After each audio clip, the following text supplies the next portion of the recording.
तुमकां Covid pandemic याद आयलें? टिचरांनी आमकां सांगलें ऑनलायन क्लासीस घेवंक जाय, तुमच्या भुरग्यांक मोबायल घेवन दियात.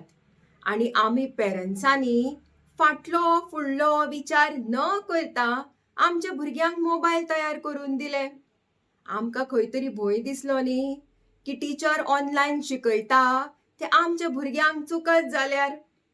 टिचर आमच्या भुरग्यांक एबसेंट मार्क करीत जाल्यार आनी आमचो भुरगो खंय तरी फाटीं उरत जाल्यार. तुमकां खबर आसा तर 75% एटेंडन्स जर मेळ्ळें न्ही जाल्यार पुरो. भुरग्याक एबसेंट मार्क करीत जाल्यार कांय जायना. ह्या एका भंयाक लागून आज आमच्या भुरग्यांक वखलां लागल्यात. आज आमच्या भुरग्यांक मोबायल दसल्यात. हें खबर आसा तर तुमकां? कोविड गेलें, मास्काय गेलीं, पूण मोबायलाची नाटकां मात वचनात. आनी तशेंच एक नाटक आतां चल्लां.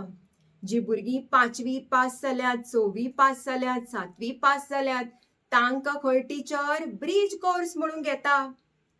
पेरंट्स म्हणून तुमकां अशें दिसना?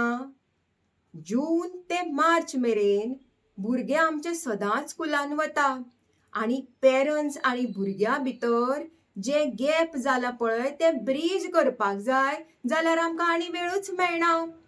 तेन्ना एप्रील आनी मे ह्या वर्सान 2च म्हयने अशे येतात की तो ब्रीज कोर्स करपाची सामकी स्ट्रॉंग पॉसिबिलिटी आसता. बरोबर न्ही? तेन्ना तुमकां अशें दिसना की हो जो ब्रीज कोर्स पळय स्कुलान चल्ला तो भुरग्यां भितर आनी पेरंट्सां भितर जावपाक जाय? हाजेर विचार नक्की करचो. Thank you.